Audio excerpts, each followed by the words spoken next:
ख्रिस्त में अति प्रिय माता पिताओं, भाइयों बहनों एवं बच्चों, आप सबको पास्का रविवार में स्वागत है। आज हम लोग प्रभु यीशु का पुनरुद्धान पर मनन चिंतन करने वाले हैं। प्रभु यीशु के पुनरुद्धान में मनन चिंतन करने के पहले हम एक प्रश्न आने की आवश्यकता है। वही प्रश्न है, प्रभु यीशु किस प्रकार दुनिया के अन्य धार्मिक नेताओं से कैसे अलग है। तो इसी प्रश्न के लिए हमको थोड़ा बाइबल से कुछ उत्तर खोजने की आवश्यकता है, क्योंकि जब हम देखेंगे दुनिया के अन्य धार्मिक नेताओं और प्रभु यीशु को देखेंगे तो कुछ चीज़ों में कुछ समानता होंगे। जैसे उनका जन्म में हो सकता है और उनका शिक्षा में हो सकता है, लेकिन उनका मृत्यु कैसे रहा और उनके मृत्यु के बाद उनके जीवन में क्या हुआ, उसी के बारे में अन्य धार्मिक नेताओं के जीवन में इतिहास में कुछ बातें ही नहीं उठता है, कुछ बात तो ही बताया नहीं जाता है। लेकिन प्रभु यीशु के बारे में बहुत बताया जाता है। इतना तो नहीं, प्रभु यीशु जो शिक्षा दिए और अन्य लोग जो शिक्षा दिए उनमें भी बहुत अंतर है। बहुत सारे लोग शिक्षा दिए ईश्वर के पास कैसे पहुंचना है, लेकिन प्रभु यीशु ऐसे शिक्षा नहीं दिए। प्रभु यीशु स्वयं बताते हैं, मैं हूँ वही। क्योंकि संत यूहन्ना के सुसमाचार में जब प्रभु यीशु अपने बारे में बताते हैं, वो बहुत सारे चीज़ वो अपने बारे में प्रकट करते हैं। और उसी प्रकार प्रभु यीशु जैसे प्रकट किया, उसी प्रकार हम अन्य दूसरे धार्मिक नेताओं में हम पा नहीं सकते हैं।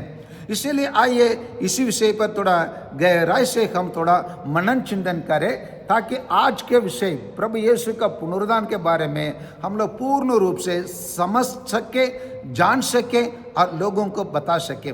जैसे हम अगर प्रभु यीशु को हम देखेंगे तो प्रभु यीशु जैसे निर्गमन ग्रंथ में अध्याय 3:14 में ईश्वर के बारे में जब प्रश्न पूछा गया, आप कौन है, मैं क्या बताऊं, मूसा ने पूछा, ईश्वर ने वो बताया, मैं हूँ। और वही चीज़ को प्रभु यीशु संत मत्ती के सुसमाचार में 7 बार अपने आप के बारे में बताते हैं। जैसे उदाहरण के लिए वो बताते हैं, मैं हूँ जीवन की रोटी, मैं हूँ दाखलता, और मैं हूँ पुनरुद्धान, मैं हूँ अच्छा चरवाहा। इसी प्रकार प्रभु यीशु अपने बारे में बहुत सारे बताते हैं। साथ के साथ अपने बारे में ये भी बताते हैं, अध्याय 8:58 सेंट जॉन्स गॉस्पेल में प्रभु यीशु बताते हैं कि प्रभु यीशु अब्राहम के पहले ही विद्यमान थे। और ये भी बताते हैं सेंट मत्ती के सुसमाचार अध्याय 28-20 में बताते हैं, मैं शिष्यों को मैं दुनिया के अंत तक तुम्हारे साथ रहूँगा बताते हैं। और इसके अलावा प्रभु यीशु ये भी बताते हैं सेंट मत्ती के सुसमाचार अध्याय 12:8 में बताते हैं, मानव पुत्र विश्राम दिन का भी स्वामी बताते हैं। और प्रभु यीशु इतना तो नहीं है कि वो पाप को क्षमा करने का अधिकार है बोलकर सेंट मार्कुस के सुसमाचार 2:5 में बताते हैं। और प्रभु यीशु सेंट यूहन्ना के सुसमाचार 14:6 में बताते हैं, मैं हूँ मार्ग, सत्य और जीवन, और मुझकर होकर बिना कोई भी पिता के पास नहीं जा सकते बताते हैं। और संत यूहन्ना के सुसमाचार अध्याय 6:35 में बताते हैं, मैं हूँ जीवन की रोटी बताते हैं।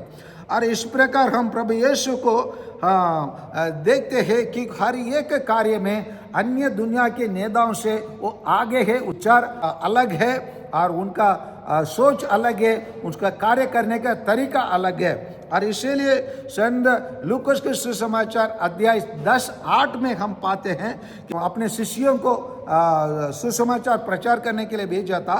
जब उन्होंने जो कार्य किया, जैसे आदलोक से शैतान गिरते हुए उन्होंने देखा, उन्होंने उसी को देखते हुए बताते हैं। इसी प्रकार दूसरे दुनिया के राजनीतिक और धार्मिक और अन्य किस प्रकार के नेताओं से प्रभु यीशु भिन्न है, अलग है।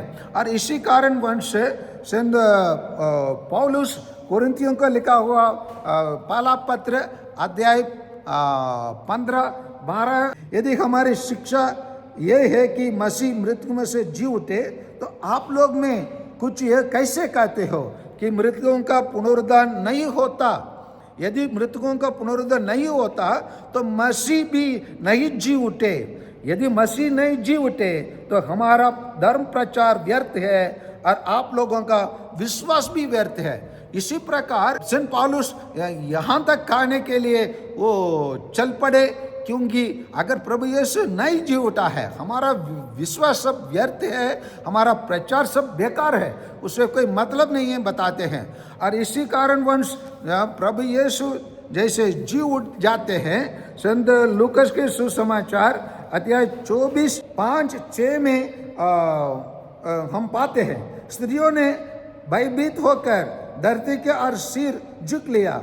उन पुरुषों ने उनसे कहा, आप लोग जीवित को मृतकों में क्यों ढूंढती है? वे यहाँ नहीं है, वे जी उठे हैं। गलीला में रहते समय उन्होंने आप लोग से जो कहा वो याद कीजिए बोलकर कहते हैं। और वही चीज को सेंट मार्कुस के सुसमाचार अध्याय 16 में भी हम लोग पाते हैं। उसने उससे कहा, डरिए नहीं, आप लोग ईसा नासरी को ढूंढ रहे हैं जो क्रूस पर चढ़ाए गए थे। वे जी उठे हैं, वे यहाँ नहीं है। देखिए ये जगह है जहाँ उन्होंने उनको रखा था। इसी प्रकार हमारे सामने प्रभु यीशु के बारे में, प्रभु यीशु के पुनरुद्धान और प्रभु यीशु के शिक्षा के बारे में हमको गहराई से शिक्षा और जानकारी मिलता है। इसीलिए प्रभु यीशु अपने बारे में बताने के टाइम पर संत मत्ती के सुसमाचार अध्याय 11 और बत्संज्ञा 28 में प्रभु यीशु अपने बारे में बताते हैं, धक्के मांदे और बोझ से दबे हुए लोगों, तुम सभी मेरे पास आओ, मैं तुम्हें विश्राम दूंगा। मेरा जुआ अपने ऊपर ले लो और मुझसे सीखो, मैं स्वभाव से नम्र और विनीत हो। तो इन सभी बातों हमको स्थापित करता है क्रिस्त में अधिप्रिय माता पिता, भाइयों और बहनों, किस प्रकार हमारा प्रभु यीशु दुनिया के धार्मिक नेताओं से भिन्न है, अंदर है, ऊंचे हैं, वो जीवित है। बाकी लोग सब ये इतिहास में रहे ना रहे मान लेंगे थे, लेकिन फिर भी उन लोग मर गए। मरने के बाद क्या होगा वो उन लोग कुछ नहीं बताया। उदाहरण के लिए हम लोग नबी मोहम्मद को हम ले सकते हैं। नबी मोहम्मद अल्लाह के बारे में बात कर बताते हैं, लेकिन वो अल्लाह के बारे में बात करने के टाइम पर प्रभु मसीह के बारे में वो भी बताते हैं कि प्रभु मसीह ही दुनिया को न्यायाधीश के रूप में, न्यायाध्यक्ष के रूप में आएंगे, न्याय दिलाने के लिए वो भी बताते हैं। और इसी प्रकार हम दुनिया के धर्म ग्रंथों को खोजेंगे और दुनिया के धार्मिक नेता के जीवन के बारे में देखेंगे। वहाँ हमारे प्रभु यीशु दुनिया के लोगों से थोड़ा ऊंचे हैं, थोड़ा ऊपर है, क्योंकि थोड़ा नहीं बहुत ऊपर है, बहुत अंदर है, क्योंकि उनका जीवन क्योंकि उनका जन्म एकदम अलग है, क्योंकि वो एक कन्या स्त्री माता मरियम से जन्म लिया और वो एक पुरुष से संपर्क हुआ वाला स्त्री से जन्म ले लिया, इसीलिए उसका जन्म अलग रहा। और उनका शिक्षा दूसरों के दुनिया के अन्य नेताओं से अलग रहा। उन लोग सब ईश्वर के पास कैसे पहुंचना है बताया, लेकिन प्रभु यीशु ऐसे नहीं है। प्रभु यीशु संत यूहन्ना के सुसमाचार में और बत्संज्ञा 29 और 20 में वो अपने बारे में बताते हैं, उन्होंने मेरे पिता ने मुझे दिया है, वह सबसे महान है, उन्हें पिता से कोई नहीं छीन सकता है, मैं और पिता एक है। यही है प्रभु यीशु अपने बारे में जो बताया वो सबको उन्होंने स्थापित करके बताया, उन्होंने प्रूव करके बताया। उन्होंने कोई भी एक शब्दों को फेंकने के लिए और लोगों को आकर्षित करने के लिए और लोगों को मन पसंद करने के लिए प्रभु यीशु नहीं बताया। प्रभु यीशु जो भी अपने बारे में बताया वो सबको अपने इच्छा के अनुसार बताया, अपने पूरे वास्तविकता का बताया। आप वो कौन है वो उसी को सब उन्होंने बताया। जिस प्रकार पाप का क्षमा करने का अधिकार उसके पास के वो बताया, वो जीवन तक सदा उनके शिष्य के साथ रहेंगे बताया। वो अब्राहम के पहले मैं विद्यमान हूँ बताया। स्वर्ग से शैतान गिरते हुए देखा उसको बताया। और उन्होंने अपने आप को पुनरुद्धान बताया। सेंट योहन के सुसमाचार अध्याय 11-25 में मार्था को प्रभु यीशु ने बताया वो पुनरुद्धान। ईसा ने कहा पुनरुद्धान और जीवन मैं हूँ, जो मुझ में विश्वास करता है वह मरने पर भी जीवित रहेगा, और जो मुझ में विश्वास करते हुए जीता है वह कभी नहीं मरेगा। क्या तुम इस बात पर विश्वास करती हो? बोलकर प्रभु यीशु मार्था से प्रश्न किया। हाँ प्यारे भाइयों और बहनों, हम सब उस बात पर विश्वास करते हैं। उसी बात पर विश्वास करने के कारण आज हम लोग इस गिरजाघर में हम लोग उपस्थित होकर प्रभु यीशु का पुनरुद्धान का त्यौहार मना रहे हैं। ये त्यौहार एकमात्र त्यौहार है। ये त्यौहार एकमात्र प्रभु यीशु को अनोखा का बताता है। प्रभु यीशु को दुनिया के लोगों से भिन्न बताता है। प्रभु यीशु दुनिया के अन्य नेताओं से उन लोग सब मर चुके हैं, उन लोग सब कभी जी नहीं उठे हैं, लेकिन प्रभु यीशु जी उठे हैं और स्वर्ग में जाके अपने पिता के साथ विद्यमान है। और वो हमारे साथ आज भी हमारे बीच में हमारे लिए दाखरस और रोटी के रूप में हमारे पास निरंतर रहते हैं। अपने आप को हमको निरंतर प्रदान करते हैं। इसीलिए हम प्रतिदिन प्रभु यीशु का मिसा बलिदान चढ़ाते हैं, प्रभु यीशु के कार्य को याद करते हैं, क्योंकि हम प्रभु यीशु के पास जाने के लिए वो मार्ग दिखाया। धक्के मांदे बहुत से दबे हैं लोगों, तुम सब मेरे पास आओ बोला, मैं तुम्हें विश्राम दूंगे बताया।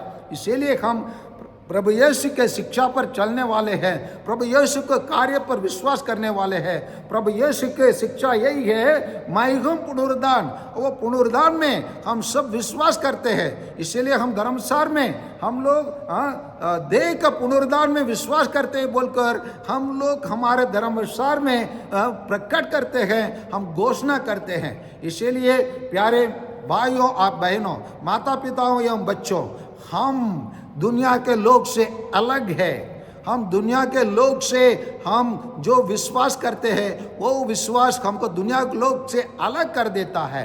हम उन लोग फलने जैसे नहीं है, फलने जैसे नहीं है, फलने धर्म जैसे नहीं है, फलने लोग जैसे नहीं है।